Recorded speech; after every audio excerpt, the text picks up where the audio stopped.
welcome to another edition of the Sports One. And we are back. We got the full crew in the house. That is what it's all about. The Yankees, out of any team in the league, are the best equipped to handle a blow like this. I think there is a higher power at play here. He's due law of averages. That dude is the ultimate scrub. It's trash. Yeah. Every person you have in there is fucking trash. Next game, you're going to see a big performance. You can see it in the end of the game, and I'm just totally stoked and excited for this. And we are back here on a Monday. Yo, yeah. If there ever is anybody that just goes along with the beat and doesn't know the lyrics, it's me. Yeah. Always been big on that. And I guess it's a laziness thing on my part, just not taking the time to memorize lyrics. But I know this one. Oh, I don't want to do dirty work. Oh, yeah. And then the no more. Tony said both in the truck. You remembered. Yeah. Not you, Tony, but Tony Soprano, which we watched a lot over the weekend. Now we're back at the part where him and Carmela are back together. Oh, that's everything's nice. Settled down. Yeah. Adriana, where'd you go? Hey, Silvio. But that being said, the weekend that was, Tony, I have to say. Yeah, great weekend that was, dude. At least for us anyways. I mean, the Colony, the Pizza, watching the Rangers get their 10th win, obviously eventually lose like at the 11, but still, great hockey, great weekend, a lot of sports, spring training as well. Each team's got their dubs. So let's go, right, dude? Pumped to be back. Yeah, pumped to be back. So much to go over. And I have to, like we were just talking about before the show, it had been a while, especially since I had been there in person. I got to take out a couple times, and I see Corey's in here. He always gets riled for Colony. But watching the Ranger game at Colony, the Allagash, the pizza, the camaraderie, Tony, and the fact too that we had space at the bar, wasn't overpacked. I mean, what a time, no? Yeah, I think that was great. And I've, maybe that was my third time at Stanford Colony. Yeah. We went with Mike for his birthday a couple years ago. Yeah. So it was dope. The original, you can feel it. The bar is nice. And like you said, that's like, if it's packed, that space can get pretty tight over there. So I'm glad that, we had our space, the food. Oh my God, the pizza right now, easily take one down. Yeah. Right now, easily. Are you big on the garlic powder, or is it just a hint of the garlic powder? I would say just a hint of the garlic powder. I don't know why, dude. Douse it. Like, just give me the whole bottle. Yeah, some people love it garlicky, dude. Yeah. Which is fine. And then oregano, like, you don't even put it on, or no? I don't know. I feel like not typically. No, I don't. No, because I always like, it's oregano. It seems kind of just like it's like too strong, like type of thing. But I don't know, man. Lately, it's just like, give me the whole bottle too. Wow. With the cheese. The great cheeses. And then have an Allagash. But you're Guinness over Allagash. Yeah, hands down. But you like the Allagash. Yeah, I enjoy the Allagash. What is it for you, like, in terms of like preferring one over the other? Like what? Because I feel like you're very big on Guinness just overall. Right. Yeah. Saying, what about Guinness? Like, do you really like the most over other beers? I definitely would say the flavor. The flavor. Okay. I think it's very tasty, and I think it's smooth. I really like. I don't know. I feel like I can't drink any other beer like I do Guinness. Gotcha. It's just so good, dude. Oh. But and then the nice victory shots. The fireball. I mean, I feel like before me, like you probably thought your fireball days were done. Honestly, yeah. I did think so. That was obviously did the fireball, college, whatever. Yeah. But hey, man, I like it. I think it's good. So let's go, dude. If it's Saturday, it's the horseshoe. Right. You're a dozen in. I mean, what shots are you doing? Or are you not really doing shots? I guess it depends on who I'm with. Gotcha. But I would say more often than not is a shot of Jameson. Jameson. Yeah. Wow. Normally, though, when you're with people, sometimes they don't want to do Jameson, so they'll do like I don't do shots of vodka. I think that's atrocious. So normally tequila would be the next one up. Yeah, which you can get through a good chaser. The lime. No, I don't chase. Just a lime. Just a lime with tequila, you're saying? Yeah. But what about JMO? No, JMO, I can just take it. Wow. Yeah. Well, that's a bite.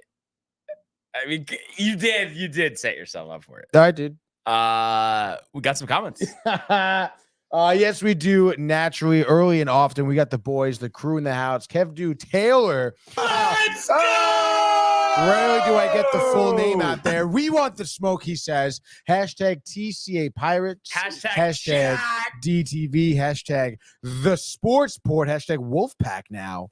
And then hashtag Pirates. And then Josh B in the house right there. Let's have a week, he says. Hashtag TCA, hashtag Sports Port, hashtag DTV. Josh, And then Kev do try to come in here and be tough, whatever. Tony's training wheels with tequila. no, I swear to God, I think the Mets are making Kev do delirious. He's very jealous of the Yankees and Juan Soto. Oh gosh. And all he can do now is just talk shit about everything.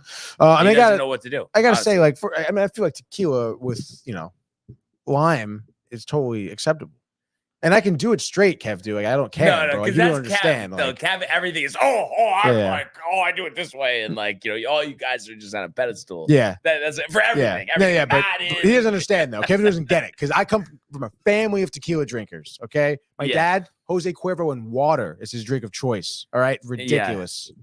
Would you say that you like it the best with a margarita or no? Tequila? Yeah. Yeah. In terms of a mixed drink, yeah.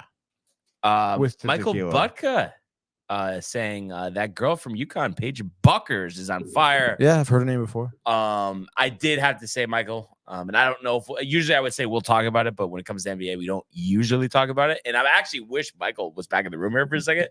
I actually did watch pretty much the entire Lakers Suns game yesterday. I just thought of it because of Michael Butka. Obviously, we know he's big with NBA. Lakers lost. Suns really dominated the entire way. Bull, I think had like 11 points, and I was telling Michael. Yeah. I know the whole, and I've known this, and we've kind of talked about it, but I know the whole thing with Bull. The talent's there. All the coaches know it. At the end of the day, and I know Michael probably doesn't want to hear this, I think it's all on Bull because I just noticed something every time he's in the game, no matter what. And I get it because like he doesn't get a lot of run, has to shoot it, can't pass. That's what it is. You think so? Doesn't want to listen. 100%. If he could just buy into a system and work an offense, I think it'd be great. But I think the coaches see every time he comes into the game, he's just looking to shoot. Yeah. I wish we had Michael in here right now, honestly, Yeah. because he was The game I think before, 24 Bull, points, tagging us, all of that yeah, stuff. dude. But that's what it is. The ability is there. You see it, but it's just he just has to shoot it. How old is he? If I had to guess, I would say he's 24. Look it up. So I thought he was younger than that, to be honest, dude. But you think maybe like a couple of years he just freaking figures it out? This is his opportunity here. I mean, he's got Kevin Durant, he's got Devin Booker, he's got Bradley Beal. I mean, just like put the ego aside, just do your job. Because he can be special. The way he moves with the ball. And two, I do notice like if he takes his time shooting, he's actually like pretty proficient. Mm-hmm. But I think like I'm saying, when he's like just dying to shoot it, sometimes like he's off balance. But if you look at those last two game logs, for his standards, those are pretty good. The 14 rebounds 2 games ago. Yeah. Yesterday was kind of quiet. Just the 11 points, but the 1 of 4. Mm-hmm. So I just it was an entertaining game. And it's crazy and we always just talk about all the issues with the NBA, but I think the Suns maybe, and Corey, riled for the hot oil where you at. And actually, I know you'll get so riled for this.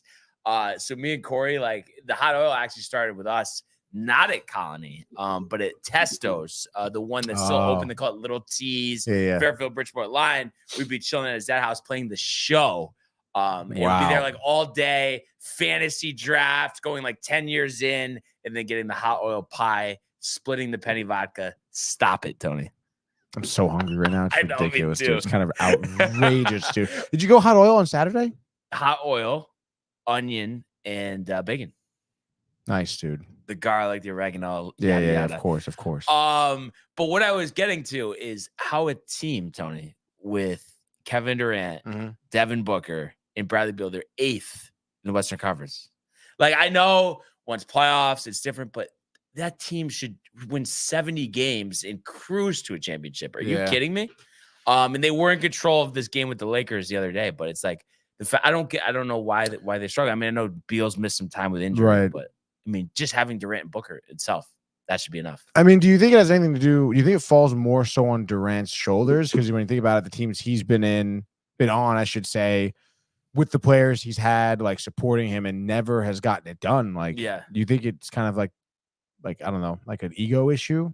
I think this postseason will be telling. Right. Maybe let's say, okay, we'll give them a break. Regular season, obviously, they got some work to do to move up in Right. the standings. I mean, you don't want to be the 8th seed, have to take the 1 seed, and then still have to do the play and all that. I mean, I don't know how you're not in the top 4. They got some work to make up there, but I guess we'll judge them come playoff time. But if they're like 1 and down or something, that's like no ridiculous. excuse for that. The amount of talent on that team. So they handled the Lakers pretty well. Michael Buck is saying. Lakers fucked it up yesterday. They had opportunities to win. This team is old and washed, so kind of like mailing it in, but then also pivoting to you got men and women win it all this year. Kev 2 still grieving with the Mets, the PRP injections, saying you're one of the most annoying Yankee fans. And it just literally, I think that's just a common thing for Mets fan. There's a little jealousy that's involved, and that's okay, honestly. But I mean, we're going to be happy when things are good. And right now times are good. And we'll talk about the Yankees in a second.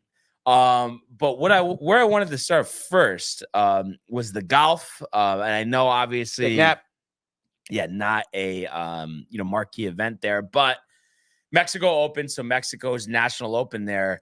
And we talked about this going in, and I kind of said, you look at this. Oh, Tony Finau, he's so much better than all the other golfers. But you watch, it's not going to be him. It's going to be some random guy. Sure enough, Jake Knapp, who has a couple Canadian Tour wins, Tony. And I think this was his 5th start since obtaining his PGA Tour card.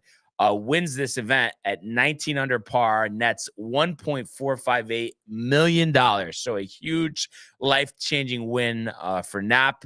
And he won this tournament going 67, 64, 63 on Saturday, really cemented it so that all he had to do yesterday was shoot a even par 71.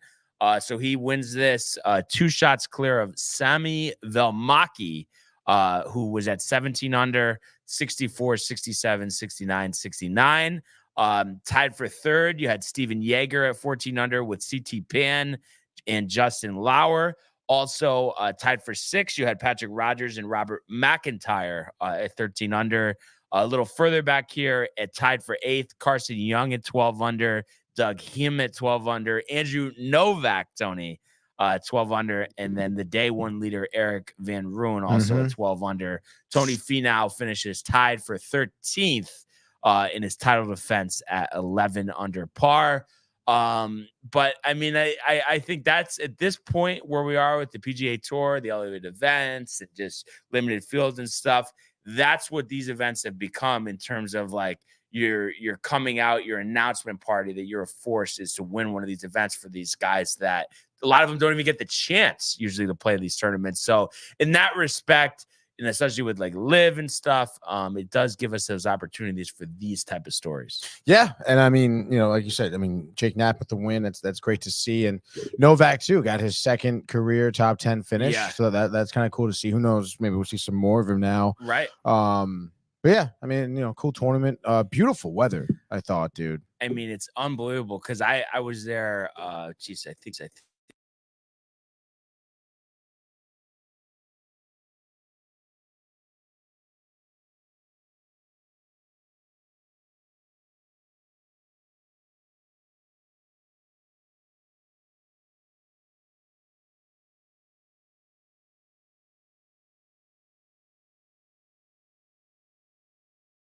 Mayakoba is only in Mexico once a season. So especially for their country's national open, you would expect more of a stronger turnout. But I think the fact too that a lot of the top names sitting this one out, resulted in that. But it was kind of interesting too, watching this tournament. I thought, this is just like an easy course, this and that. But the greens are tricky. It almost reminds me of PGA. Like that's what got these guys. The ball's going off the green, not making putts, but it's not like there's tight fairways or anything. Right. That's tough. I hate that. I know. So, but all in all, I think, a good weekend here. And congratulations to Jake Knapp. And like you said, we'll see if Andrew Novak can, par this recent success into a victory. Coming up this week, you got the Cognizant Classic in the Palm Beaches. And this is not a, signature event. But, there are some stronger golfers in playing this week. You got Rory McIlroy, number 2 overall in the world, number 9 overall in the world, Matthew Fitzpatrick, number 16, Tom Kim, number 23, Cameron Young, number 25, Sepp Straka, Matthew Pavone, number 26, who was number 1 in the FedEx Cup race, Chris Kirk, who won this tournament last year, number 27. You got Russell Henley, number 29, Ricky Fowler at 31, Sanjay Im at 34, Tony's guy Lucas Glover at 37, even a little Minwoo Lee action. I know Riley's big on him, number 42. So I think this will be a lot more watchable event this week. That course over there, PGA National, very beautiful, and nice to see a couple top guys in here. And again, looking at it from the onset, do you agree with me that I know it's like, of course, you're going to take a 1 in whatever, 130, 140 chance. But like, I just look at this and I'm like, all right, like Rory's not going to win this. Probably not. Like, no way. I don't know why it's like that easy. Like, if anything, I kind of like Kirk bounce maybe back to back. This is what got him Chris on the map again yeah. last season. I can see that. But obviously Ricky, you could see him pulling it. Tom Kim as well. So yeah, I'm excited to see. This is actually the course. Shane Lowry. Yeah, Shane Lowry, the former Masters champion. This is actually the course I did when I did the simulator the other day. So I kind of got a good look at it then. No. I think it's one of those things again, water, greens, not so much narrow fairways. And you usually see that in Florida. Just the way that the landscape is laid out. Sepp Straka won here in 2022, 2021. So there's definitely some talented guys here. We'll do, a preview on Wednesday. And then, next thing you know, next week, we're going to have the Arnold Palmer Invitational. Wow. Followed by the 50th edition of the Players Championship, Puerto Vallarta, Florida, the 17th hole, the Island Green, Tony. I want to say it's like 130, 140, obviously surrounded by water on 3 sides. If you had to just take a guess, let's say just to make it easiest, middle pin location, how many chances do you think for you? 140, fully over the water. Greens are quick. You kind of have to be strategic how you land it. If you had to guess, how many attempts for you? To get it on or to get it in the hole? No, to get it on. I think I can confidently say within 5. Wow. Yeah. I would take 5 myself because I think I would just get up there and it's like a mental thing. Yeah, exactly. So nerve-wracking. I forgot. Did you say Thorne said that they let them take a shot at the hole last year? They do. I guess when they wrap up on Monday, normally a bunch of them just go there and just the 17th hole. Yeah, that's right. That's pretty cool though if you're working that event. Dude, that's really fucking cool. You kidding me? Like yeah, dude, that's sick. So exciting stuff coming up for golf. They've already started with the Masters commercials. I don't know if you've heard the music. No, actually. Yeah, I mean maybe because I'm watching the Golf Channel, but they did start with that, which is cool. So we are there. Almost time to get outside, Tony. Yeah, dude. So we are jacked up, as well as Michael Butka, who says Mets fans are jealous of the Yankee. Obviously means Yankees. Yeah. And that is my guy there, Michael Butka. Well, your guy would be kind of wrong. I don't know, man. And then Matthew, who's riled up too, says, let's go. And you know what, Tony? Let's go to the world of Major League Baseball.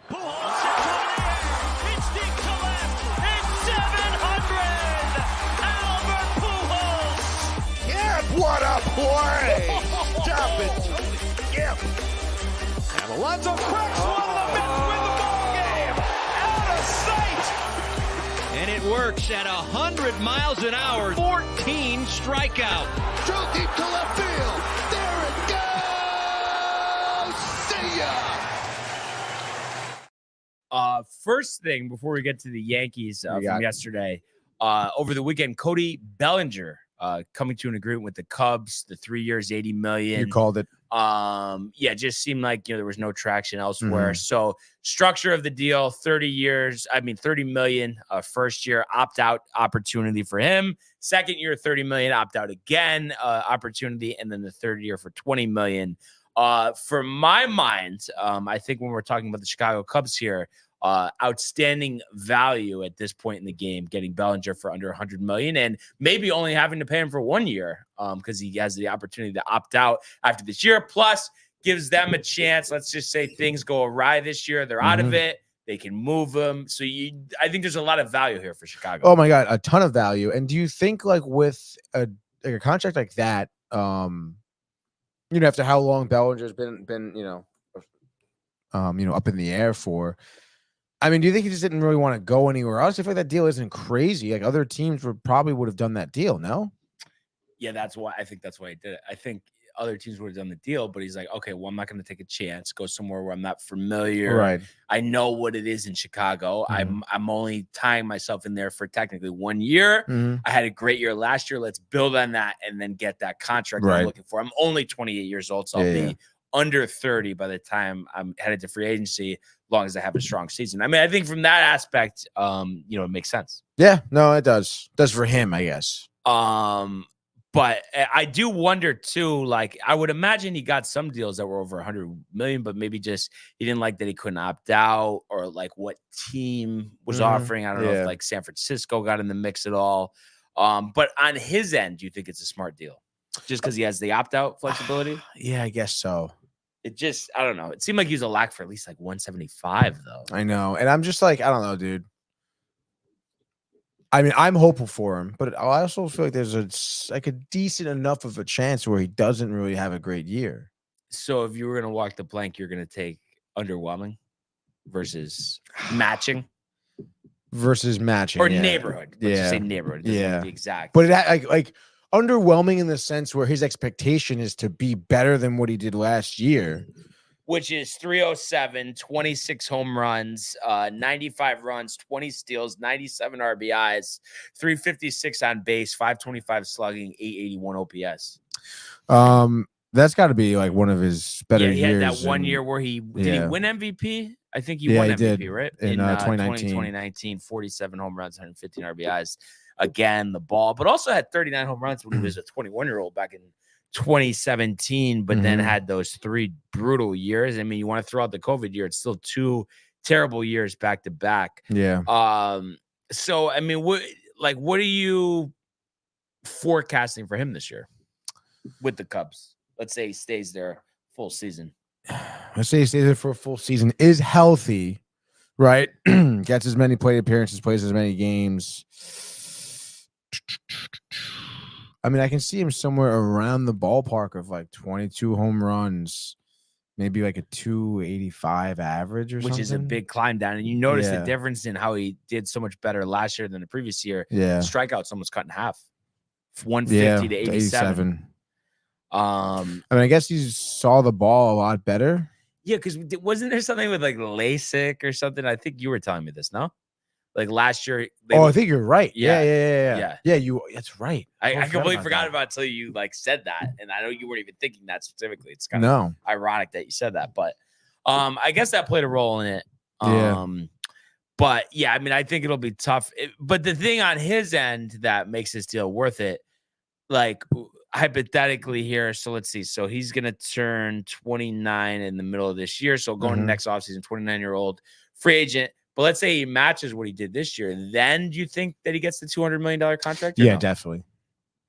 So big year coming up for him. And I don't know. I mean, I would think too for the Cubs, this should be a wide open division. Now, I mean, I know we'll obviously take a deeper dive come, divisional preview time, Tony. But right. I mean, you got the Cardinals, the Brewers, Pirates, you wouldn't expect anything from. Maybe Reds surprise people. We know Dwayne's riled. Yeah, but I can't really see the Reds, So, I mean, does it just come down to the Brewers and the Cubs? I guess. But you lean Brewers or Cubs? No, I guess I would lean Cubs at that point. Yeah. I don't know. I have to again take a deeper dive into the rosters. Think of their rotation. Yeah. They still have Kyle Hendricks? I think so. Um, Let's look it up here. and I feel like there's somebody else that Pitchers: Yency Almonte, Javier Assad. Kyle Hendricks is Manga there. and Tyone. I mean, Justin Steele. Julian Merriweather, Jameson Tyone. Watch out, dude. ERA over 5 last year. I mean, offensively.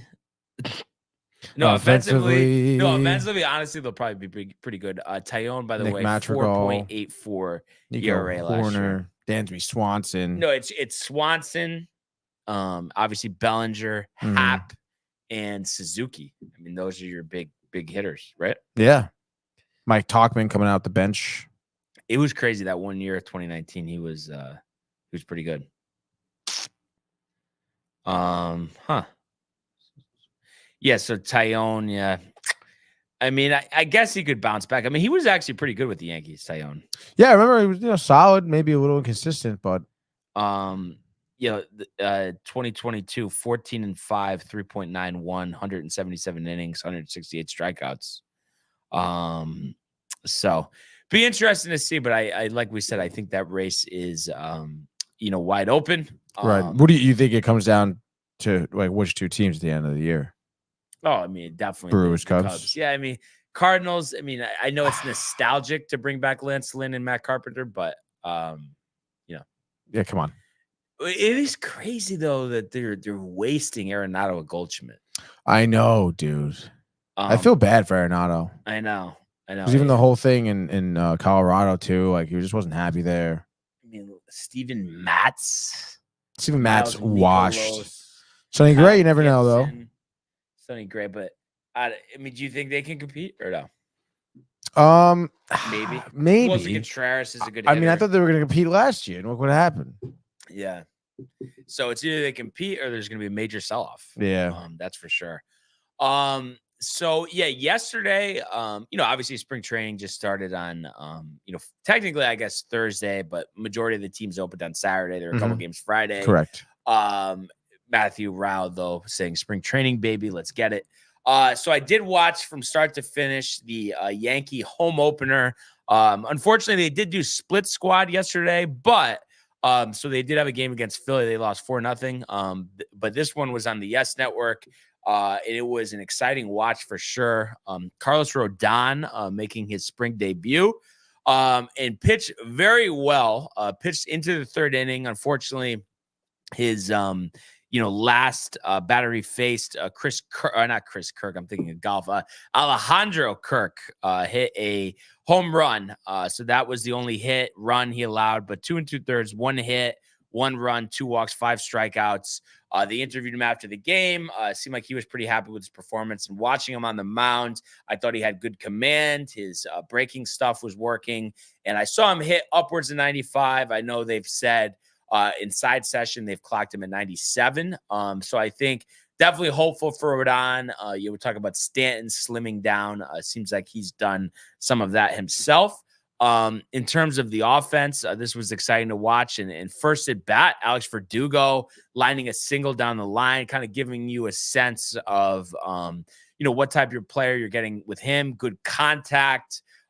Just seems like he really enjoys playing the game. And we talked about Judge vouching for him to come over. Saw them on the bench a lot together. So nice to see him, make his debut here. Juan Soto, everybody held their collective breath. First at bat, it was like the third pitch or something, ends up grounding out, but like gets stuck in the batter's box, like his ankle twisted a little bit. Everybody's like freaking out for a second. And then on the broadcast, they're like, oh, we'll stay by with Meredith. Like they're not showing him in right field. Is he in the game? This and that.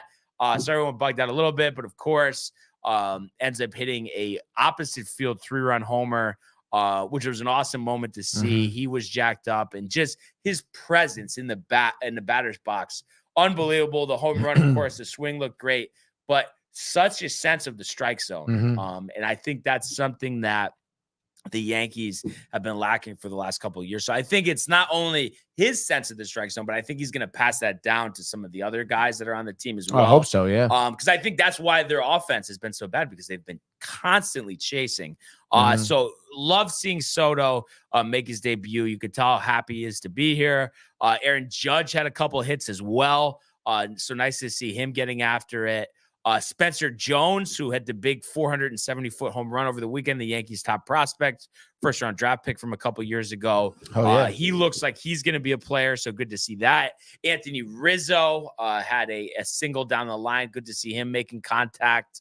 Gleyber Torres, 0 for 2, but 2 RBIs, so had a key fly out and ground out to move runners over. So, again, fundamentally, that's what you want to see there. And then what a story. George Lombard Jr., this past year's draft, first-round draft selection for the Yankees out of high school, shortstop, only played in, I think, 12 games last year. Didn't hit a home run in the minors, so this was his first professional home run. So at 18 years old, to hit a home run, I mean, that's pretty cool. That's really cool, dude. So you love to see that. And at the end of the day, course, spring training, we're looking at individual results, not team. But the Yankees win this one 12-6. So nice to see them get the win. A lot of positives. Love seeing Soto make his debut. This just kind of re-solidified, my excitement and just kind of what I expect to see here. I feel like when the Yankees put out their lineup, the last couple of years, I mean, at least the bottom third has been like, oh, well, we don't really have to worry about them. Now, I don't know if there's really an easy out in the lineup. I mean, you might, maybe in the beginning of the year, you might want to point to the catching position. Wells kind of getting acclimated to major league pitching, Trevino coming back from the injury. But other than that, everyone else is a professional hitter. And I know I've been doing a lot of bagging on DJ LeMahieu. There's been positive reports this spring for him. So even if he's not going to hit 280, 290, I think he does give you a professional at bat. So I do feel like in that respect, the Yankees lineup is very deep, and we saw some of that on display yesterday. Nice. Did you get any looks at Rizzo? Yeah. I saw him get the hit. But he looked completely normal. So I'm pumped to see that. And the Yankees have a team option on him after the year. So, he's going to be motivated. But as always, it seems like he gets along with the clubhouse as well. Very, very good. So of course, great feels. And the Yankees are going to be back at it this afternoon, 1:00. So I'm going to get my Yes app fired up. It is going to be on Yes. They are going against the Twins. And, we talked about how important it was to see Carlos Rodon make his spring debut. We're going to have Nestor Cortez making his spring debut. So I'm excited for that. I did notice too, DJ LeMahieu and Giancarlo Stanton are in the lineup for this one. So it'll be nice to see them, as well as Juan Soto again, Gleyber, Rizzo, Verdugo, Volpe. So a pretty close, idea of what you're going to see come regular season there. So it'll be nice to see that. I'm definitely excited. So that's a 1:00 game today, but spring is in the air, Tony. That is for sure. Can definitely smell it, dude. Something on the Alvarez home run, a highlight. I mean, what do we got? Yeah, I would say so. The Mets, they also had their 2 games this weekend as well. First game against the Cardinals was a 10-5 loss, I believe. Obviously a little tough in terms of your pitching there. Tyrone McGill, though, getting the start, 2 innings, 1 earned run given up. So, it does seem like McGill is going to be making the rotation, come the start of the season. Starter? Yeah, he's the 5 starter because of Senga. We know that. So I guess it's good that he's getting some live looks here. But, I mean, I don't know, man. You'll get the rest of the pitchers here. Parsons, an inning, 3 earned runs. Walker, who's, someone we watched quite often last year coming out of the bullpen. 1 inning, gave up 3 hits, 4 runs. Obviously, none of them earned because, he came in with the bases juiced, but still. And Garrett, too, another bullpen arm that we saw last year. And we were seeing him give up 2 earned runs now. So, bullpen pitching certainly going to be an issue.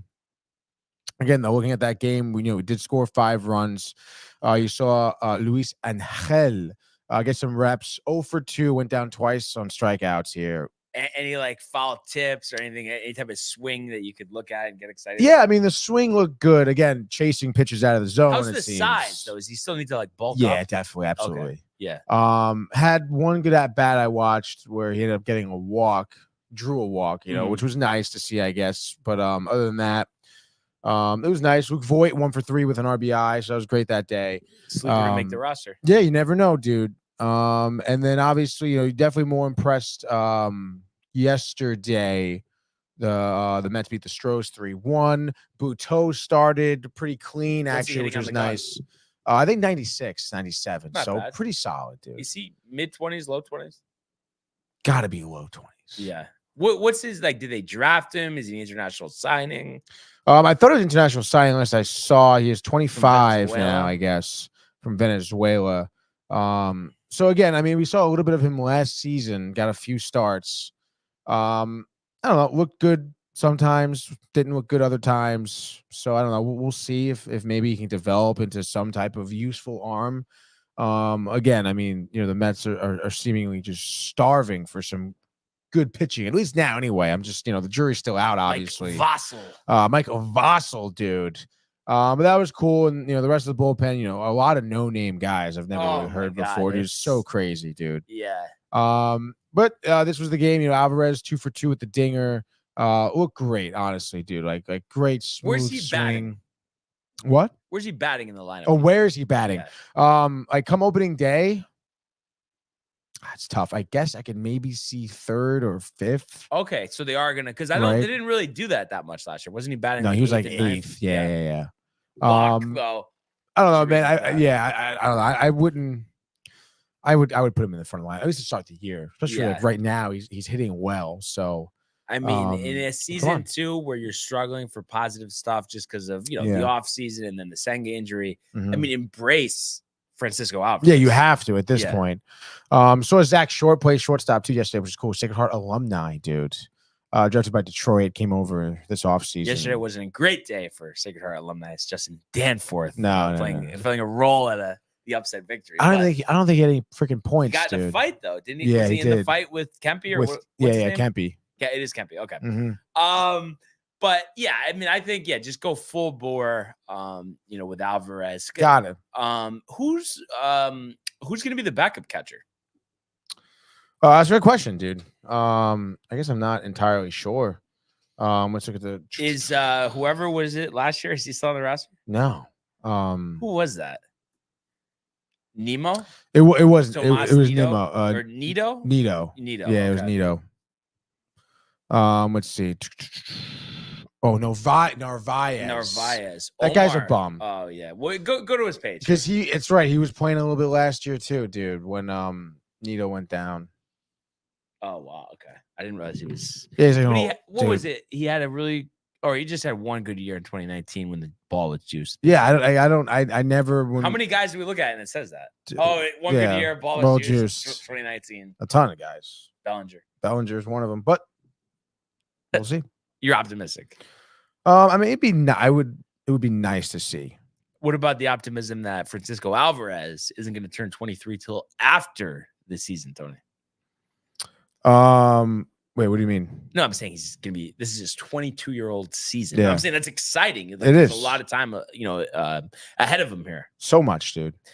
What a good time. I know the PRP injection, Sanga, 3-week shutdown. Anything else coming out of Mets camp? Not really. Other than that, I mean, yeah, Diaz feeling good, looking good. Haven't seen Diaz yet, but he hasn't pitched to the first 2 games. Any type of feel from Mendoza press conferences? I mean, it seems like the players like him. Okay, I mean that's a So, start. That is a right? start, dude. So we'll see. Game today, Yes, Nationals, I believe. televised. It should be. Yeah, SNY game. It's in Port St. Lucie. Yes. 1:00 start. Where is it? Where are we? Nationals. Oh yeah, 105. Yep. Okay. TJ Stewart getting the start here at DH. Lindor, Alonso, Beatty, Thompson getting a start in left field, and we're going to see Gilbert in center. That's exciting. That is exciting. Acuna getting the start at second. And I guess Nito still actually is going to be on the roster here. He's getting the start at that's what I was catcher, gonna say. and then Coley in right I field. mean, this is a game for you to watch. Too. I mean, definitely is. And Acuna, like, let's go, dude. That's Um, actually pretty sweet. 1 yeah. o'clock. Yeah, and the great Lindor too. Yes. He is great, dude. I don't know why. Whatever, guys. No, but come on, Tony. It is you have to admit, like, especially for like how I mean, I know, yes, there's a lot of time left on the contract, but for how Lindor will be remembered as a Met, I think this year, backs against the wall. I mean, this is a big year for him. Yeah, no, it's huge, dude. But I think he's gonna rise to the occasion.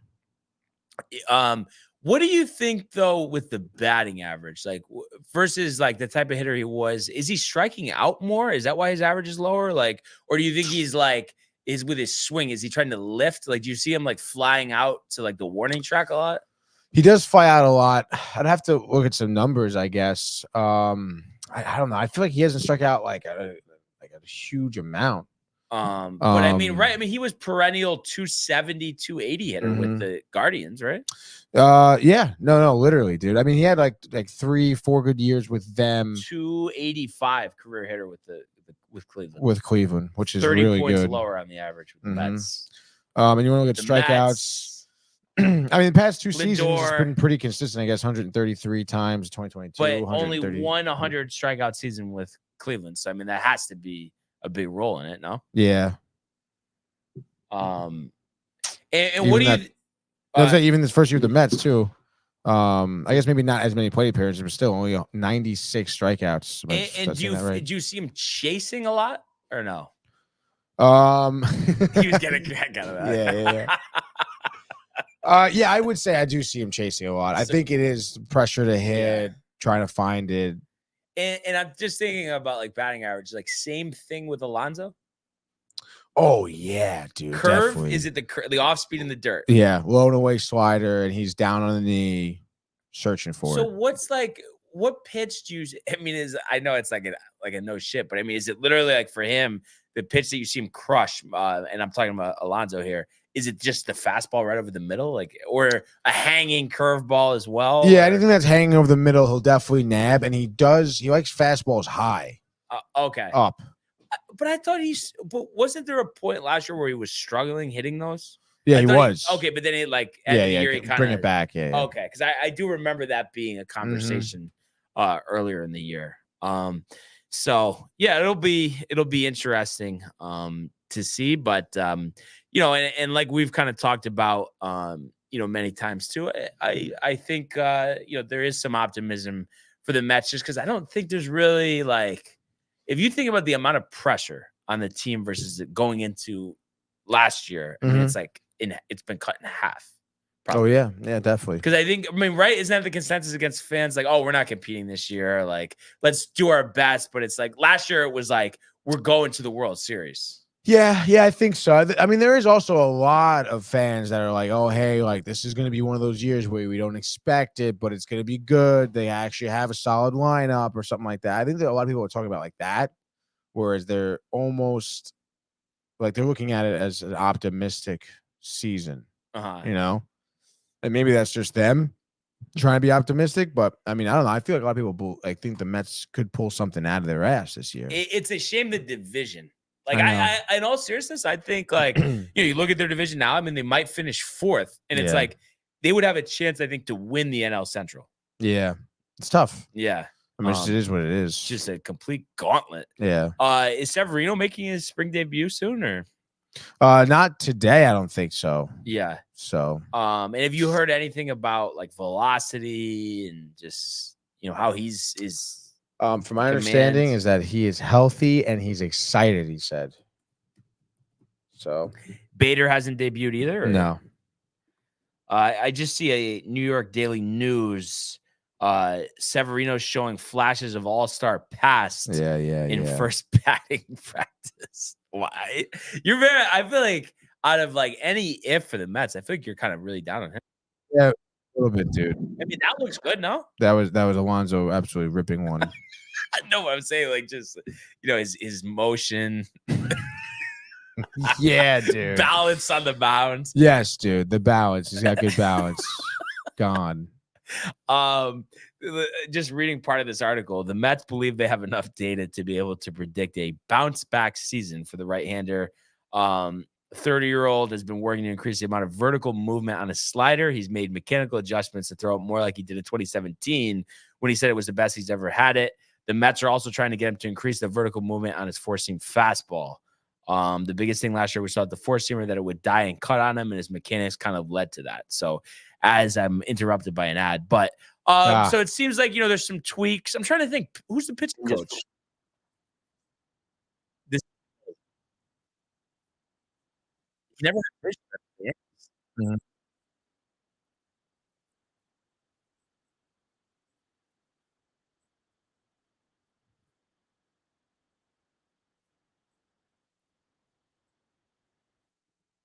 There we go. Hefner, Hugh, not Jeremy, Hugh. former Yeah. Met pitcher. What mid Jeez. 2000s? Yeah, right? yeah. Did he throw a no hitter or was that somebody I don't else? think so. No, that was Somebody Philip Humber. God, You don't dude. remember him? I know. I do. He might have thrown it for the White Sox. Though. I think. Yeah. I Okay. don't think it was. But he was a prospect. Might have even got traded in the El Duque deal with Jose Contreras or something. Oh my gosh, that sounds about right. I mean, do you believe it though that I'm rooting for Sevy's season or no? No, I believe it. Yeah. I really think there's a chance. And I know you're kind of like this too. I love seeing somebody who was like really, really good and then like not be anything for a couple years and then just Bounce back. right back. So yeah, I mean, there's what do you think? I mean, just for you, is it like, do you look at this year as like, okay, like offense is going to be there. It's all if regarding the starting rotation. Yeah. And which pitcher do you feel? I mean, is it Severino the biggest X factor? Because I mean, obviously Senga's got to come back from the PRP. You have Quintana. I mean, is that if he's a dog, like that changes everything? I mean, yeah, of course. I feel like if any one of those pitchers is a dog, it changes a lot in how you navigate, playing the Mets and how Mendoza will navigate the rotation. So yeah, I mean, come on. Reason for optimism, Tony. No, yeah. I mean, like I said, just one of them. Like if Manaea is just dealing, and even if they're not even, like if they go through streaky, like if they have some streaks where like one of them is good for a few starts and the other one's good for a few starts, like, it's going to obviously, I think, make it way more difficult for teams to beat the Mets because it's like you said, I think that they're going to be able to score a ton. So, but time will tell, and hopefully Senga, comes back. I think they said 2 months or something, right? Yeah. Like, I don't get how this wasn't did he have any shoulder problems last year? I don't think so. No. Like, I just don't get why now. Like, why is this coming up now? I know, right? Literally could not be a worse point is like when spring training starts and he's gonna be shut down, which is ridiculous. And but I guess they spoke about it all last year, getting adjusted to the different ball size, adjusted to the quicker turnaround. Because I guess in the Japanese league he gets like 6 days off in between starts, right? So I guess it is a heavier workload. And they certainly relied on him a lot last year too. So, but it sucks that it comes up now. Like why? How? No, now? I did. That used to happen so much with the Yankees. I'd get so pissed off. I don't know if you went Tony Vegas on this or not, but did you check the line for the Mets spring training game today? Or no, you don't know it. So Mets Nationals, right? What's the total and who's favored? Do they have out who's pitching? No, right? Well, I know I didn't see it. I didn't see it at ESPN. Mets Who's starting? Really? Yeah. Well, I guess not on ESPN. I'm gonna just check MLB app. Yeah. Just, I would say. Oh, by the way, Gray. So I guess Josiah Gray versus Kranick. Okay. Josiah Gray's pretty good. I don't know. Is it like egregious? Is it like Mets minus 200? No, it's not. Joey Gallo batting third for Washington, by the way. How do you feel about that? You're rooting for him? No. Jeez, I don't know. Is it Washington minus 110? So Washington's minus 105. Okay. The Mets are minus 115. Oh, So interesting. slight favorites. Oh, wow. Where would you put the total? Spring training, a lot of pitchers. 12 and a half. 9.5. Oh, value on okay. the over. I think Yeah. the Mets pitching staff. Absolutely value in the over. And then the fact too that there's a lot of regulars for the Mets combined, because you got Lindor, Mhm. Alonso, Beatty, Yeah. and then the fact too that you get Gilbert and Acuna in there. I would imagine Gilbert's going to try and make a splash. Like, Yeah. let's go, dude. So Center spring field, training. too. Do you think anybody enjoys watching a spring training game more than me and you? I don't think so. Maybe. I swear I was like, I was dialed. Really? Yesterday. That's so Whole sick. thing, like. Oh, I wish I could sit. I guess I can't really be sitting down and watching this game. What about though streaming your phone? Oh, but you're always tight on streaming. I feel Tight streaming and also class today, so can't really be. What time's class? 2:00. Normally leave here around 1. Get there early. You can't. There's prepare gotta be myself. a screen back of class. Yeah, I'm setting a great precedent there. How long is the class? It's from 2 to 5. Oh, and then what is there? One break in between? Yeah, but I normally don't even fucking give him a break. You don't give them a break, but then you end early. Sometimes, yeah. Because whenever a teacher would ask, I'm always like, okay, yeah, let's just Skip the break, yeah. end early. Yeah. If that's the option, always ending early. But dude, sometimes like I'm doing my lesson, I'm just like, sometimes I go over and they don't say anything. Yeah. Sometimes it's like, because it's technically 2 to 4:45. Yeah. And then sometimes I look at my watch, it's like 4:56. And I'm like, why didn't you say anything to me? I got Yeah. we gotta go. Good group this time around, or Yeah. Monday's pretty solid. okay. Yeah. Yeah. So yeah, we'll see what happens, but exciting point here with spring training getting underway. Oh yeah, dude. I'm sure we'll talk more about it tomorrow, see if anything transpires in these games today. Let's go now to the world of the National Hockey League. Here he comes. McDavid shoots. Top shelf. He scores. Captain with the overtime winner. That's the middle. Great hit. That's a world-class hit right here. Tomsky stepping. Rick Washington made the full split save. Are you kidding me? Turn. Side of the net. Between the legs and they score. Filthy. David Pasternak. The silver trophy to the Golden Knights. All right. So, as we used to say back in the day, the Rangers over the weekend splitting the sixes. Yes. But fortunately for us, the game that we got to watch all together, Colony, the Allagash, the Guinness, the Hot Oil, the Rangers, 2-1 over Philadelphia. Igor getting the start and performing well like he has the past 5 or 6 times out there. You look at his numbers in this one, 39 of 40. So Patrick Waugh-like in that for him. So sick. Laffy got the game going. Second period, just about halfway through for his 17th goal. Trocheck and Miller picking up assists, 35 and 15th respectively. Things got a little dicey. Third period, Forrester for Philly tied it at 1 apiece. But Matt Rempe, the go-ahead goal there in the third, 6.5 left on the clock. Flyers, empty net late, seeming to dominate time of possession down the stretch and really this entire game. But Igor holding strong and the Rangers holding on for their 10th straight victory here. Oh, yeah. That was such a fun time. What a game too, dude. And I mean, like that Rempe goal too. I mean, that guy has been working so hard. Every single shift. We know about the big body, the fights he's been getting. I think 4 fights in 5 games, something like that, or 3 in 5, which is just absolutely ridiculous. And then for him to get his first NHL goal off a tip-in like that too. I mean, that's great to see him, have his body in front of the net and be there for a tip-in. Absolutely love it, dude. And it was right after I think the Flyers tied it up, like not too long after, a couple minutes. So taking momentum out of the wind out of their sails, as they say. Like you said, Igor, 39 saves. Absolutely ridiculous. Like he's on top of his game right now, which is great. You need that. You love to see it. And I forget the name, but Rick was talking about it today. But I guess their goaltending coach has been there a while, and he's like an animal, right? Like the Rangers goalie coach. Well, I mean, yeah. Look at what I forget his name too, but they look at the tenders that they've been pumping out. Oh yeah. I mean, it's ridiculous, dude. And I guess like he still does some of the stuff on the side. Obviously, he's busy as a color analyst, but Steve Valiquette, supposedly Rick said, best goalie coach he ever had. Really? Yeah.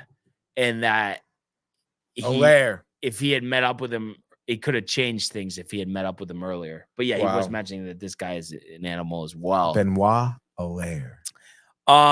So yeah, that was, just, early start time, hostile road crowd, national broadcast there on ABC. Great game. Love seeing that.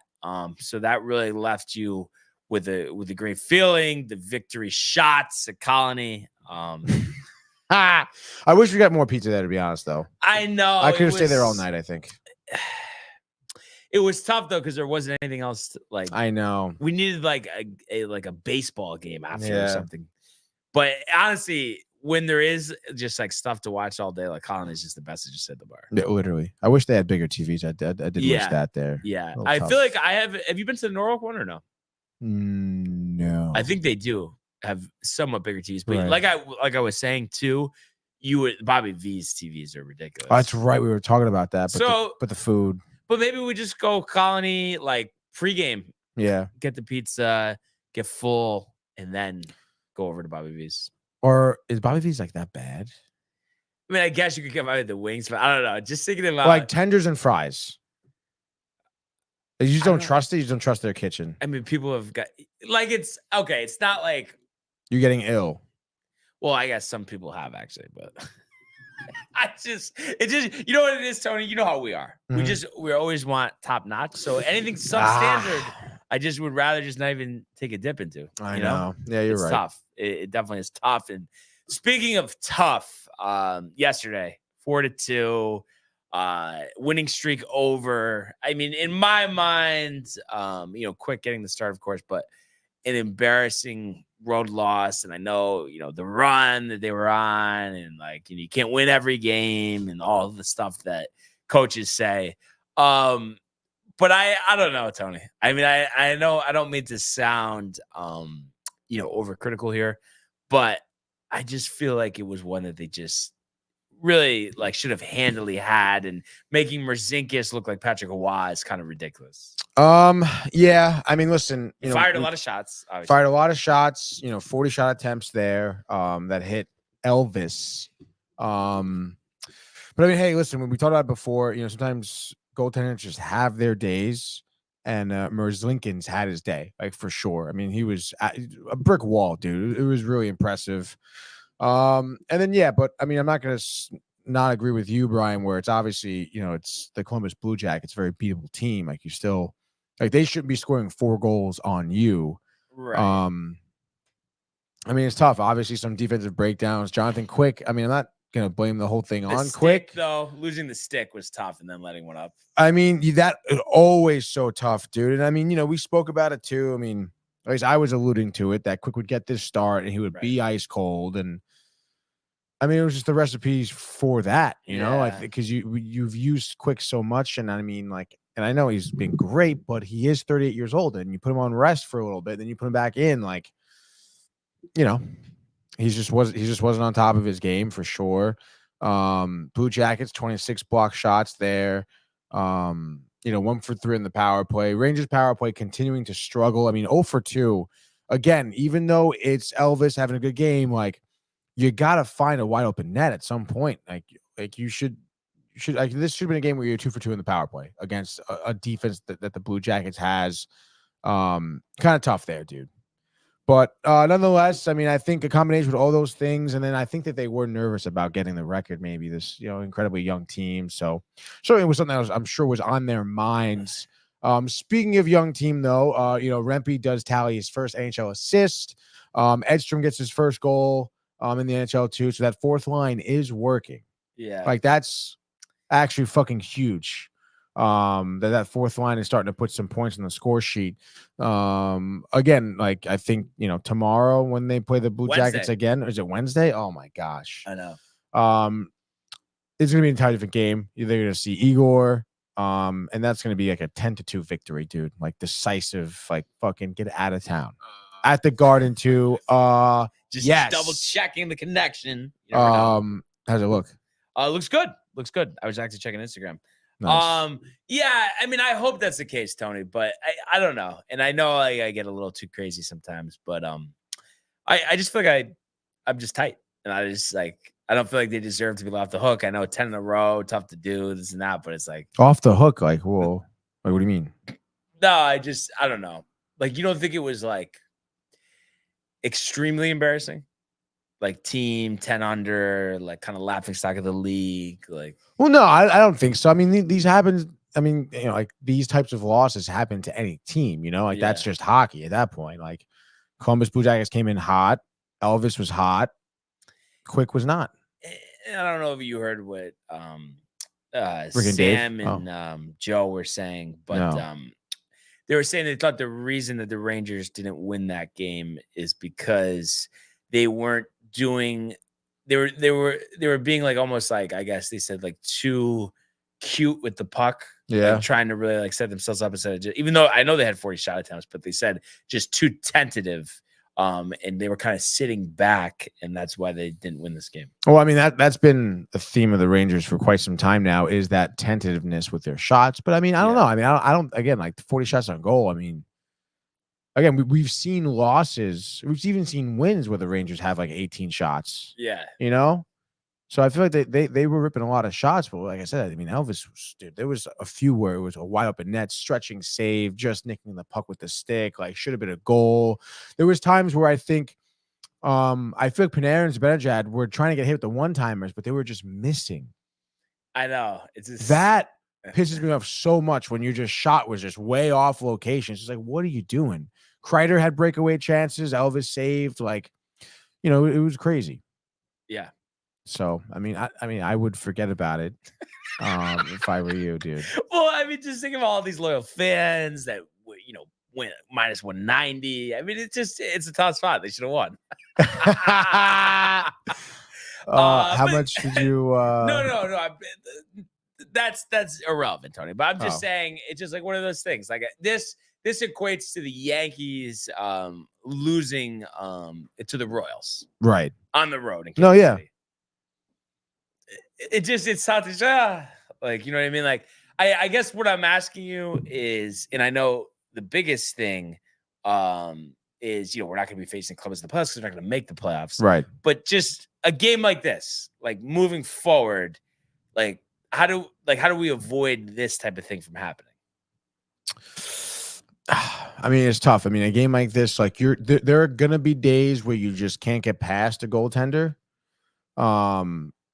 So I mean, you have to rely then on your own goaltending and defense. Yeah, you have to limit. Like the Blue Jackets should not have gotten 40 shots off themselves. Almost really, like it was more on the defense than quickest. I would say so at that point. Constantly in the offensive zone. Yeah, literally, dude. There were so many shifts that the Blue Jackets had where it was just sustained offense. Yeah, and the Rangers on their heels. Yeah. So again, I mean, like I said, the Blue Jackets should not be scoring. Like this should have been a 2-0 victory. Yeah. And then I don't know. And then it's like, I know, like you're saying, just take it easy. And especially like Igor will be back, so that changes things. But it's like, I feel like a win like this now gets like Columbus, like kind of confident, like heading into Wednesday's game, They can feel all the confidence they want, dude, honestly. We're ready to punch him in the mouth. Yeah. If I forget about it, dude. What do you think about what Donnie Schmidt says? Ethan Sloss, 17 and on a Major League Spring Training roster. Padres is crazy. Makes me feel old. LOL. You're not alone. Yeah, that is pretty crazy. I think the toughest part is like when you think about players on like rosters and stuff, and it's like, I know obviously you're a couple of years younger, but like for me, for instance, 31 going at 32, like if I'm talking about a player like signed for free agency, it's like, oh well, he's kind of getting near his mid-30s, is the best ahead. Like it's just kind of weird like saying that, but then you're like, oh wait a second, like I'm is my best ahead of me. It is weird, and I know it's because he went to Fresno and didn't go right out of high school, but how like Judge is in April going to be 32. Like, that is pretty crazy. Weird, because what is Alonso 28? Yeah. Which is, it almost seemed weird that he's 28 because he even was like a little older, not as old as Judge when he first came up, but a little bit. Yeah. Yeah, I guess so. Honestly, when it kind of feels weird to me that Bellinger is only 28. Again, coming up, I feel like he came Young. out of high school. I Must don't think have. he went to college. Must have, dude. I mean, Um, 2019 was his third season, right? I actually kind of want to look it up. I guess I think his first season in 2017. I think it was Because I think he 2017. came up with Judge, and I Right. think he was in the Derby. Yeah. Let me just see here. So 4, 3, so 7 years ago. So he was 21 when he came up. high school. And he had Arizona. he was gonna play at Oregon, Mm. but decided to go right. So I mean, it seems like for the most part, obviously, I'm sure there's some good college coaches programs out there, but it seems kind of more sense like if you Go have an right. opportunity to get drafted somewhat high, like just go with it, Yeah. bet on yourself type of deal. So That's yeah, crazy. So kind of interesting. He was playing Double-A last year at 16, Donnie says. So that's kind of nuts. Ethan Salas. Yeah, I feel like I've heard that name before. Oh, he's from Florida. Kissing me. Wow, he is only 17. That's crazy. Nuts. Yeah. You know what we have to do? I mean, I'm sure you won, but we have to add up the last picks. Are you pick so segments. sure, dude? I have had a terrible. I mean, I don't year, think I dude. did that great myself. All right, but so we'll let's start check it with out. me. Let's go Friday. Friday. Right. Let me know What do we when got? Okay, so Sabres in the over, 1, Jets in the under, 2. That's 3. Oilers in the over, None. Blues in the under, Hold on, let me get to the next day here. Blues and the under, also none. Canadians in the over, 1, Islanders in the over, none. Rangers in the under, 1, Panthers in the over, 1, Knights in the over, 1, Avalanche in the over, 1, Bruins in the under, 2, Hurricanes in the under, 10. That's 12. 2. Predators in the over, 1. That's 13. Oilers in the over, None. Wild in the under, 1. Ducks in the over, 0. None. So how many? 14. 14. So Yeah. that would bring me to 197. So Mhm. that means that you need 9 to clinch. Let's see if you get it here. Oh, So let me just shit, put this 9. down here. All right, let's see what we got. I know you're gonna get it. I don't know. This isn't even dramatic. You don't need any music or anything, Tony. Okay. Okay. All right. Fine. No, but I feel like you're saying it's a wild card just before. Like it's not a guarantee right now. I don't think it's guaranteed now. Wow. Okay. Ready? Friday? Okay. Yeah. Blue Jackets in the over, 0. 0. Jets in the over, 1. 1. Wild in the over, 1. 1. And then Red Wings in the over, 2. That's 4. Devils in the under, 1. That's 5. Lightning in the under. 2. That's 7. Yeah, I think you already got it. Rangers in the over. That's the 8. 9. Oh, so you okay? So Yeah. you tied. Mhm. Knights in the over. Knights in the over. Yeah, is that Just 1. just one? So that's 9. That's it. That's it. So congratulations, sir. Thank you, dude. Winning percentage in all of these, you think for you 75? Close to probably 70. So what do we besides that we're going to Sakura 10 times? What I mean, in going bowling. Well, this was Gaetano's. in Gaetano's. So this is Gaetano's, and I owe you Sakura. You owe Yeah. me Gaetano's right now. right. So So what are we doing for this one? oh, gosh, dude. Golf? Trash. Golf? You want to do right at golf? Yeah, I like that idea. It's the time. it is. So when are we gonna go until? First day of spring? No. end of April. End of April. Yeah, so 2 So- months. It'll be another loaded. And do we go back to overall record just to see what our actual records are? Oh, sure. Yeah. So I That'd be like sick. that. We'll get a fresh doc up. And then so the last day of April is it April 30th? 30 days past September, April, June, and November. Yep. Okay. So that's it. So it's through April 30th, Mhm. golf. Okay, so through April 30th, golf. Okay.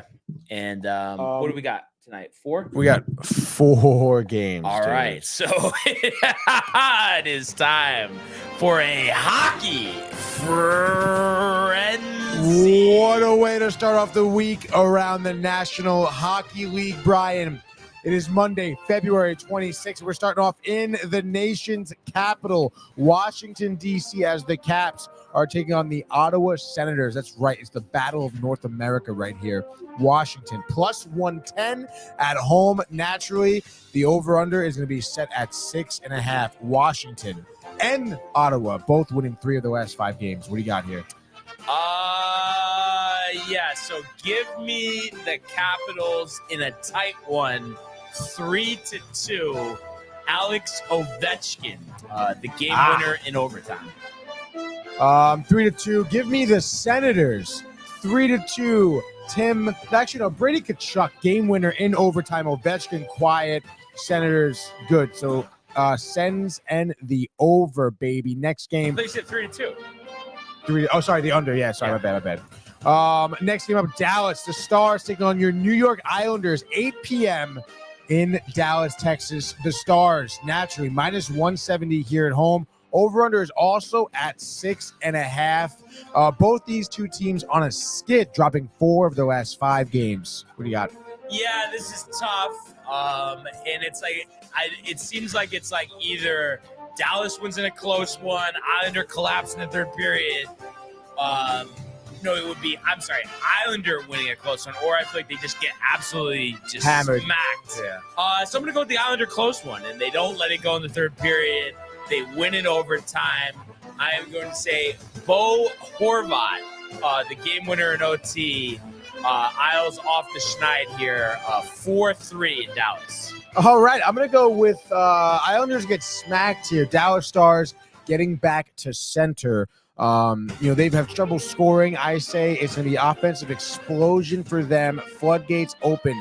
They win this game. I'll say 6-3. Let's go, baby. Next game up, 9:30 now in the NHL. We're getting later and later as the Oilers are taking on the LA Kings in Edmonton. Edmonton minus 150. At home, the Kings plus 130 on the road. When they're plus money, I would sprinkle some shekels on that. The Kings winning 4 of their last 5 games, most recently beating Anaheim in a shootout.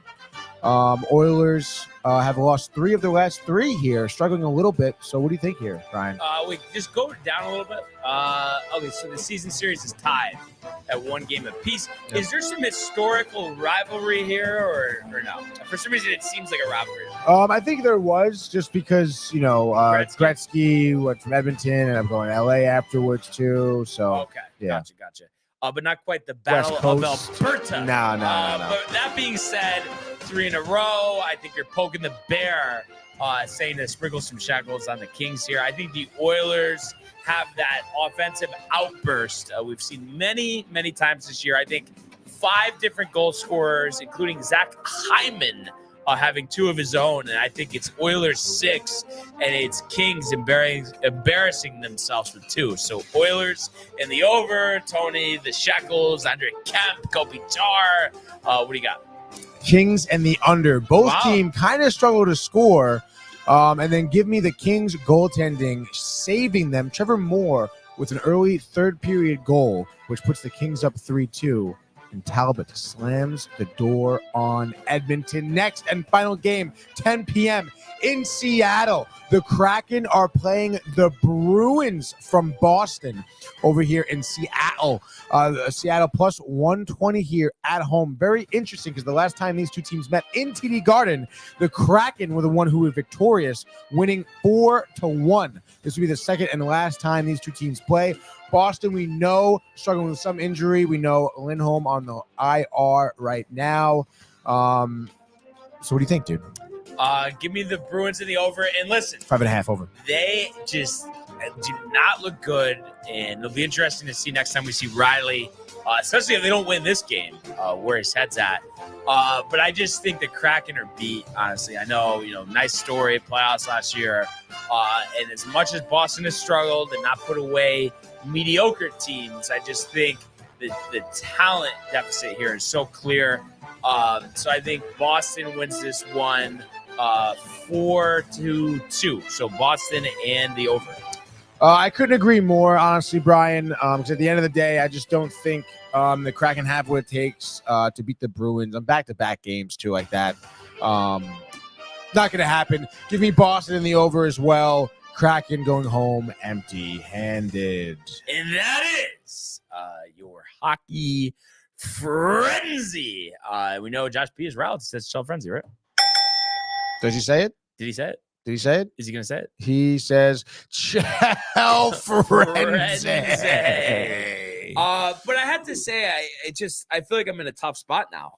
Disappointed with the loss yesterday. No games today, no games tomorrow. Obviously, excited about seeing the Yankees play today, but just with the Rangers, it just feels like the momentum is like stopped a little bit. And I do think, listen, I get it. You won 10 in a row, completely changed the season, but I just think there is something to, okay, let's punch him in the mouth on Wednesday. Need it, dude. Like literally, like it may be like Rempe off the opening face-off, just like in Philly. You think he should? Like you would recommend it? I would recommend it, dude. Yeah. Set the tone, dude. Did you see? I know, obviously, you're not tuned into the college basketball world much, but that Wake Forest storms the court, the win over Duke, and the Philip Pikowski, as one of the best players on Duke, if not the best one, injured by the fans with the storming of the court. Oh shit! What happened to him? A knee. They're not really sure the extent. Could be a couple weeks. And then after the game, head coach John Shire, who used to play for Duke under Krzyzewski, says that they need to ban the court storming. What are your thoughts there? I don't know if you can ban that, dude. How are you even gonna ban it? I guess just just say, oh well, we got video. If we can prove you're on the court, it's gonna be up to 1 year in jail. Holy shit! Oh, really? No, that's not. I'm like giving you a hypothetical. Yeah, I don't know. I mean, obviously hard to govern, but also, I mean, storming the court is just so iconic. Like, how do you not? Like, no, I agree. Like, come on. I guess what he was saying is like when he used to play, they used to wait a solid 10 seconds to allow the players to get off the court, and now that they start going on the court before the buzzer has sounded. Yeah, that is a little tough. I mean, I guess you can just like up security and maybe help that like get out of the town here. Or 10 seconds. Yeah, but I mean, if he misses like the ACC conference tournament, that's terrible, or dude. something like, not good. And I mean, like, but also, I don't know. I mean, I understand that's you don't want that to happen ever, right? But also, like, what was he doing? Like what was like? Did he get like the court? Literally, did he get like trampled? He like got knocked down. I actually didn't like. I heard it described. Do you want to actually pull it up? Yeah. So what's the guy's name? Philip Pikowski, but it's just Duke and Wake Forest. Like you could just put court storming injury. Damn it.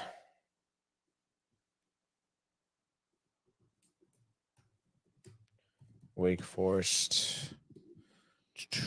Not now videos. Yeah, whatever one's. Let's check it out here. Duke is soft and embarrassing, says Corey. So Corey always has not been a fan of Duke, and actually Mike Vitello, one of our good friends, he's always been a big Duke fan. They go at it?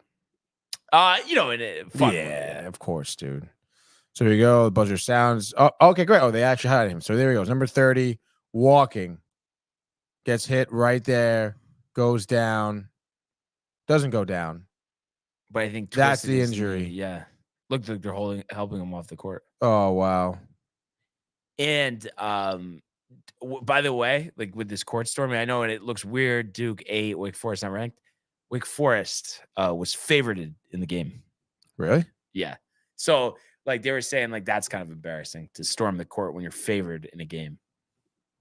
But I know, historically, I'm sure Duke has done a number on Wake Forest. Look at this woman right here. It must be the trainer or something. Who knows? She yells at someone says something, and she fucking oh, she says fuck you. That's what she says. Gotta be the girlfriend, dude. Oh, actually, I don't know. Man. I shouldn't say. That's look at that. Fuck you. Wow. Yeah, wow. dude. And they cut away. Dude, that's terrible. Let's see. They're gonna show. Here is the replay again. This guy running. He gets knocked down. That guy, he goes down pretty hard, actually. I mean, that's tough, dude. Josh B says, you know it. And then Donnie Schmidt says, storming the court has become a commonplace, in my opinion. I get it, but way overdone. Yeah, I mean, obviously at the end of the day, we don't want the top players missing tournament games, conference tournament games because of stuff like this. So I think it's like, just do the 10 seconds that you used to do. Yeah. I mean, that makes so much more sense. Like, this isn't 1965. Like, the fans aren't going to celebrate with the players. Like, we're not in that like world anymore. Yeah, no, I totally agree. That's really tough, dude. It's a shame. And then I know we don't go too much college basketball here, but just some other stuff from the weekend. UConn all over Villanova, 78-54. So the Huskies picking up their 25th win of the season against 3 losses.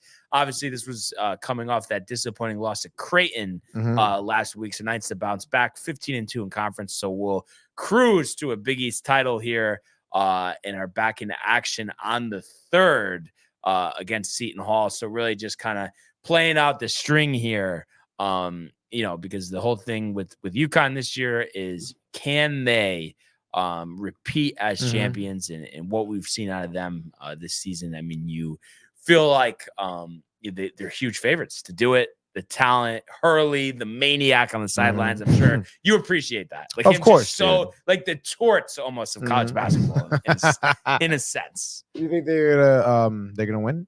Yeah. I mean, it's just they're that like there's not many years of college basketball where it's like, oh, that team's so good they're winning the championship. But this is like, we're in that right now with this team. Yeah. And obviously we're not anticipating them being part of the national championship picture, but they are hoping. I mean, and it's a long hope here to get in as a bubble team, a big bubble team, but. St. John's gets a much-needed upset victory at the Garden yesterday, 12 o'clock tip. Love that. 80-66. So they were making a joke. Rick Pitino looking like the Godfather on the sideline, the full white suit. Really? This is after calling out his team all last week about the effort. And they really dismantled Creighton. They were up 41-28 at half. And this win gives them an opportunity to finish, above 500 in the conference. But Richard was not having any of it. They were led by Jenkins, 27 points, leading the way. And also, really seen as their best players. Soriano, 12.7 rebounds, but nothing like Richard. Yeah. And I honestly, it says it right here. Pitino's white suit provides St. John's spark in Creighton upset. I really hope they go on like a run I hope they're like on the opposite side of UConn in the Big East tournament, and that they face them in the final. Like, somehow, like, just go on a run to get into March Madness, because I mean, obviously it's a better place with Richard in the tournament. I think, their record is kind of similar to the years we've seen them in the past, where they start out well, then it's conference play, they struggle, they don't beat top teams. But to beat Creighton like this, I mean, I think that's a big win for the program. Oh yeah, that's huge. Good for them. Donnie wants us to do more combat sports podcast. Some great things happened the last couple of weeks. Combat meaning fighting, like UFC. Yeah, I mean, if there's something big, we usually bring in Michael for boxing. Yeah. But yeah, I can't remember the last. Oh, when was it? Remember, there was one time last year you guys were over and we were watching UFC. Remember? Yeah, that was when that big boy Jones, Derek Lewis. Oh, no. It wasn't even. No, it was Derek. Didn't he go knee to the face? Yeah, that was Derek Lewis. Yeah, that was. Oh, that's crazy, dude. And then did we watch when Strickland won, beat Anunoby, whatever the hell that guy? Yeah, and he was saying like this ridiculous stuff, right? Yeah. He literally I can't even say what he said actually. Yeah. But then Mike and I watched on StreamYard when Strickland lost his title in his first fight when he defended it. Gotcha. Embarrassing. It really was. Yeah, I was just seeing. I don't know if anything like crazy is coming up, and I don't know. Like, for you, Tony, like, do you care like when like McGregor's coming back? Like, does that do anything for you? I mean, yeah. I mean, his storyline in sports is interesting to me, and I would like to watch him fight. Why? And you don't like him. You think it's all chief. Well, because I think it used to be interesting, but now I just feel like he's so coked out and drinking whiskey and just not like, you know what I mean? He's where's his focus? Yeah, exactly. There is none. Like, I think honestly, we're gonna see him get in the ring and get his ass kicked. You to think be so? honest. Yeah. Oh, dude, that who was that fight? When did he hurt his ankle against who? Dustin Poirier. That's I right. think it was 3 years ago at this point. Because that thing like fucking broke in half. Yeah. And then he's like trying to like so riled like to say like after the fight, oh, that's gonna be a medical like thing, like not like a knockout or Right. whatever. It's just like a doctor's stoppage. Just like, dude, you lost, like it's over. Yeah. Crazy, he's 35. That is crazy. He's old. I was just kind of because I feel like they had changed this a couple times in terms of like when his next fight is. Mm-hmm. Michael Chandler fight assured. Let's see, new talent. Let's see what this. They're saying the fight's assured, but it's not. Like there's no particular date set. Oh, this is actually yesterday. Yeah. Are you looking at the same article? Yeah. That's cool. Oh, I guess something with like the drug, because like he failed a drug test, I think. McGregor? Yeah.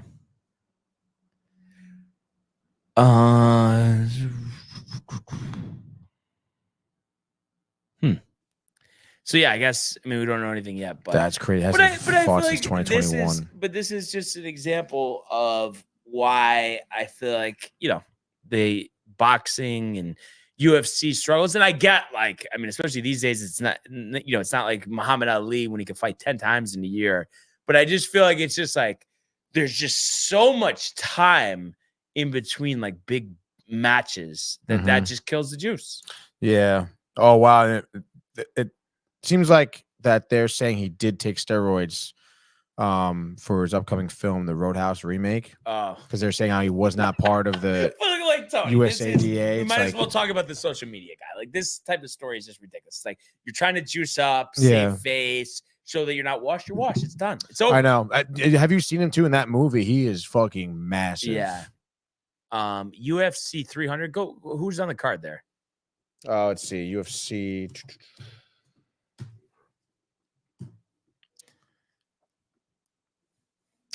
Let's go straight to the freaking. No, usually it's canceled. What? No, it should be the top. Oh yeah. Oh, the main event is Alex Pereira and Jamal Hill. Jamal Hill. Jamal Hill, like from Numbers Never Lie back in the day. Possibly. I think that's Jamel Hill. Justin Gaethje's a big fighter. Max Holloway. That's actually okay. Like, yeah. I guess too. Let's see. So, I'm gonna look just current. Yeah, I don't know, dude. Holly Holm still fights. That's crazy. That is kind of crazy. Just trying to see too current UFC champions. Okay, so yeah, like what's the deal with John Jones? Like that would also Alex Pereira is the current lightweight heavy champ. Okay. Also, I think that Max Holloway fight got canceled. No, but go up. He's fighting. Oh wait. It's the same guy, Justin. Wait, whatever. what is the? This is the same fights as canceled. Oh, okay. So no, I could be wrong. Just want to see.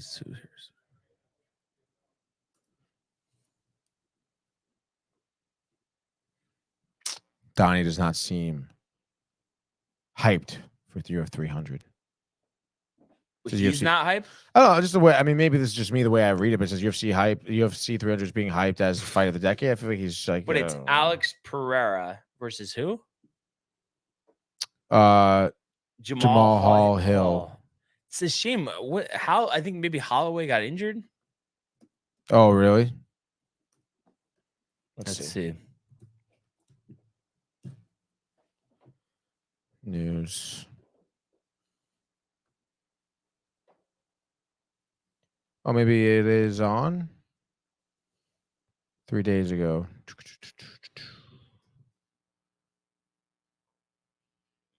Oh no, this is a bullshit tweet thing.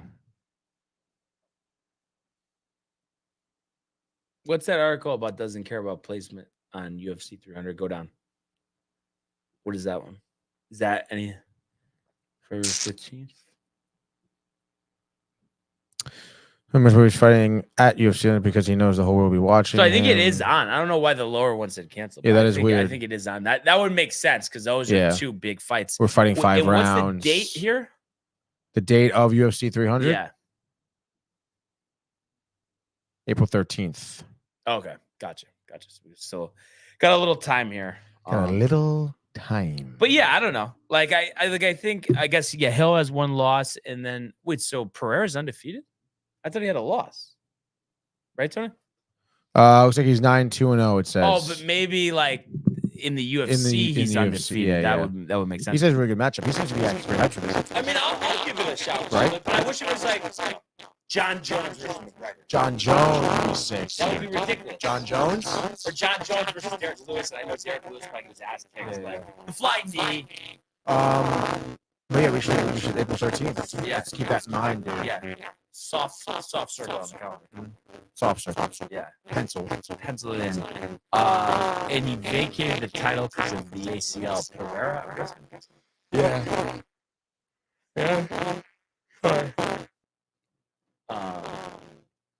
Okay, so yeah, I mean, we'll see if something develops. And, I do think like too though. Even I don't even really need to know the fighters. Like if it is, Hill did. Oh, he vacated. So basically two champions fighting second. But I feel like if it is a good fight, I do enjoy watching. Oh yeah. I don't know. Sometimes, like I feel like a month that I'm thinking of UFC. Yeah, no, literally. There are good fights. Again, like Mike and I sometimes will catch, UFC event, and it's just like sometimes like the preliminary fights are better than Yeah, because they're you got guys like dancing around, just going for like a decision or something. He thought Mike is having issues. Not our Michael.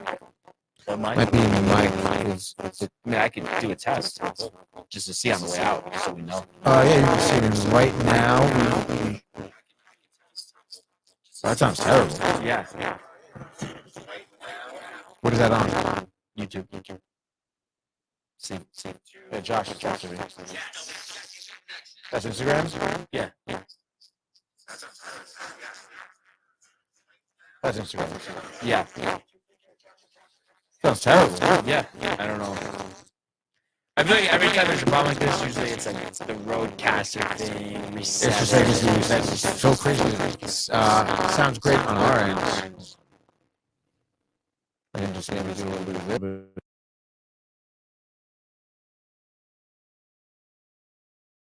No.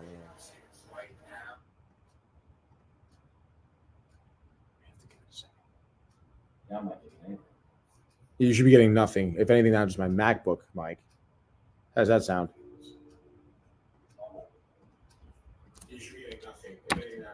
All right, I think we're good. That's the MacBook. Wait, so we're not good? No. Standby. Oh, Donnie says it's in. Josh B says it's better, and that's good on my end. So maybe it is better. Oh, but you're saying you're not doing it on the MacBook. Yeah, what the hell?